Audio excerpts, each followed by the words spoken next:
Temos aqui em nosso estúdio o professor Lucivaldo Quixaba, que vai trazer para nós mais informações, reflexões sobre o Enem e as realidades pertinentes ao Exame Nacional do Ensino Médio.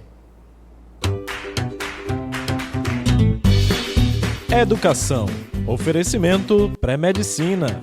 Caminho certo para a universidade. Escola Crescer. Nada substitui o amor. Nós sabemos, né, dessa dificuldade que muitas pessoas tiveram por conta da pandemia, e uma característica, professor, foi essa grande evasão dos estudantes no Enem. Como é que você avalia essa realidade, né, essa situação, esse reflexo que acredito seja da pandemia, e algumas pessoas acabaram não indo para a realização da prova, né, que é um momento tão significativo para as pessoas que querem ingressar no ensino superior? Boa tarde. Boa tarde o telespectador da Costa Norte.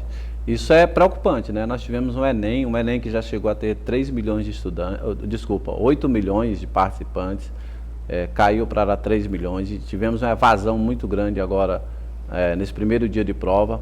O segundo dia de prova para o domingo, a tendência é aumentar essa evasão, uma vez que alunos que não se deram bem com a redação ou com a prova de linguagem humana já desistem, isso é comum. Aumentar a desistência do primeiro para o segundo dia. Isso preocupa muito e vários fatores contribuíram para isso que a gente pode analisar no decorrer desse ano de 2020, né? Agora, essa evasão, né, é uma situação um tanto que delicada. São esses os impactos, são por conta da pandemia, as pessoas estavam com receio de ir. O que você conseguiu perceber com relação a isso? Olha, a evasão escolar no Brasil ela já vem sendo um tema de bastante preocupação há bastante tempo. Desde a época, por exemplo, quando o ex-presidente Fernando Henrique criou o Bolsa Escola, a ideia era que os alunos não desistissem, né? Não deixassem as escolas por motivo de trabalho. Então ele criou na época, lá, acho que o ministro Paulo Renato criou o Bolsa Escola. Então essa preocupação com a evasão ela é grande e é antiga. O que aconteceu é que nesse ano de 2020, com a pandemia, ela foi bem maior, essa evasão. E isso tanto no setor público quanto no setor privado, porque tem uma coisa que eu quero chamar a atenção aqui sobre essa evasão do setor público, que é imensa. A maior parte dos alunos do setor público desistem, principalmente no ensino médio, porque são alunos que estão chegando a uma idade aí de 15, 16, 17, 18 anos e precisam trabalhar para ajudar as famílias. E isto dá um rendimento muito baixo para eles nas escolas. Mas o setor privado, a evasão ela é menor, mas tem outro fator em que os alunos não desistem, mas também às vezes chegam a terminar o ensino médio de qualquer forma. Então é preciso analisar que rendimento, tanto do setor público quanto do setor privado, o rendimento para o ensino médio no Brasil ele é muito baixo. A diferença é que no setor público muitos alunos desistem logo, isso aumenta a evasão. No setor privado eles não desistem, os pais vão insistindo, terminam o ensino médio às vezes sem condições de trabalho. Isso impacta no Brasil muito, né? Trazendo um pouco para o lado da sociologia, a gente sabe que a desigualdade no Brasil ela é grande, comparado com vários outros países, tem uma desigualdade social imensa entre classes A, B, C, D. Por exemplo, podemos pegar o caso do Brasil e Índia, né, que tem uma diferença social muito grande de classe social. A diferença entre o Brasil e a Índia, porque lá na Índia, a divisão social, a diferença social, ela é por casta, é por família. Aqui no Brasil, a diferença ela é econômica. E já foi feita pesquisa dentro da sociologia em que essa divisão e esse poder econômico das pessoas, ele é menor, enquanto menor o grau de escolaridade. Então, Daniel, veja o que é que ocorre no Brasil. Quando você tem um Enem desse, que tem uma participação muito pequena de estudantes, significa dizer que você tem uma quantidade de estudantes muito pequena que entrará à universidade. Portanto, o grau de escolaridade da população brasileira para os próximos anos tende, devido a essa questão do Enem, a diminuir. Com isto, a renda dessas pessoas que não entrarem em uma universidade, ela continuará baixa e assim a desigualdade social permanecerá. Isto é muito ruim para o nosso país. Professor, a gente sabe do tamanho que é o diferencial da educação que equipara, né, pessoas que têm poder aquisitivo maior, pessoas que não têm, mas que estudando e tendo essa formação superior são capazes de estarem atuando, de concorrerem em um concurso ou mesmo abrirem suas clínicas, empreenderem, enfim. Então, isso representa avanços para o país. Com uma educação deficiente, certamente deficiências em outros setores existirão. Pelo menos é assim que eu penso. Como é que você observa esse tipo de situação, de realidade?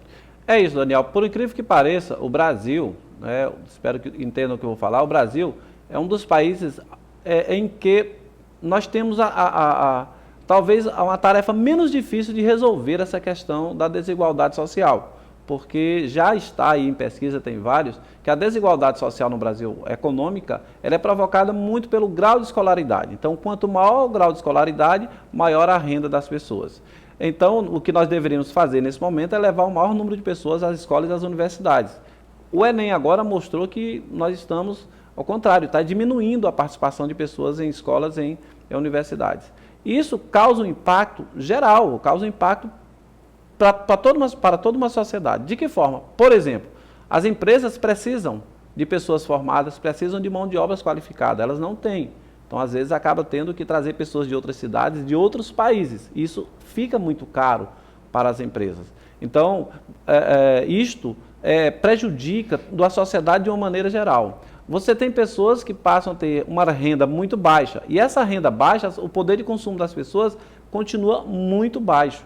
Então, a educação, aumentar um grau de escolaridade de toda uma sociedade é, sem dúvida nenhuma, da alternativa, eu diria até a maior, para o nosso país, para resolver essa questão da desigualdade social. Se a gente ficar tratando essa desigualdade social, essa desigualdade da educação, como se fosse uma coisa apenas daquelas pessoas que não estudam, nós não resolveremos isso.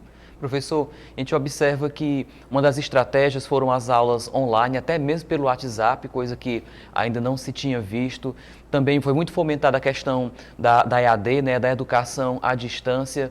Imagino que, tão atrativo como seja essa questão da educação à distância, também seja o motivo de muitas desistências. Eu queria que você colocasse para a gente, né, o que você pensa com relação a esse tipo de método. Talvez essas desistências sejam também referentes aos métodos, inclusive os canais que as pessoas não estão acostumadas. Se o presencial já temos limitação, dificuldade, imagine a distância.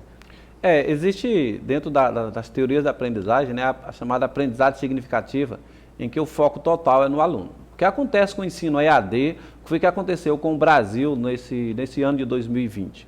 Veja bem, EAD, muita gente confunde. EAD, achar que EAD é para quem não tem tempo para estudar. Não é isso. EAD é para quem precisa de um tempo flexível, porque quem não tem tempo para estudar, não tem. Ensino à distância precisa de tempo para estudar também. O que ocorreu, qual é o grande choque entre esse ensino EAD, essa aula remota que nós tivemos no ano de 2020, para uma realidade que nós vamos ter que enfrentar em 2021? É porque com o ensino presencial, a escola, o professor, a responsabilidade recai muito sobre a escola e o professor. Então você tira quase toda aquela autonomia do aluno e da família. Com o ensino à distância, não que a responsabilidade do professor e a responsabilidade da escola ou da universidade, elas deixaram de existir. Não, ela deixou de existir. A responsabilidade continua.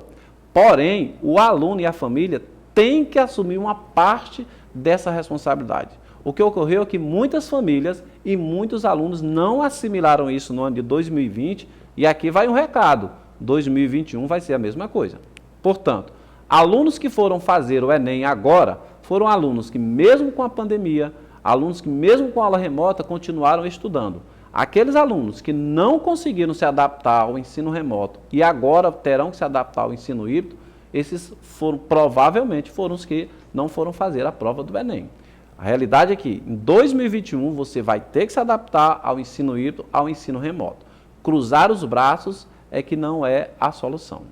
Professor, eu vejo que essa situação tem fomentado que os estudantes tenham ainda mais autonomia, ainda mais disciplina para poder prosseguirem com seus estudos. Então, vejo que há essa responsabilidade maior do estudante para com ele mesmo, a fim de que tenha bons resultados. Professor, eu quero lhe agradecer pela gentileza da sua presença e também pelas suas colocações, por esse alerta que o senhor trouxe para todos nós que o acompanhamos, que ouvimos, né, de forma oportuna as observações que você faz. Eu que agradeço e estamos sempre à disposição para ajudar os telespectadores da TV Costa Norte. Educação. Oferecimento pré-medicina. Caminho certo para a universidade. Escola Crescer. Nada substitui o amor.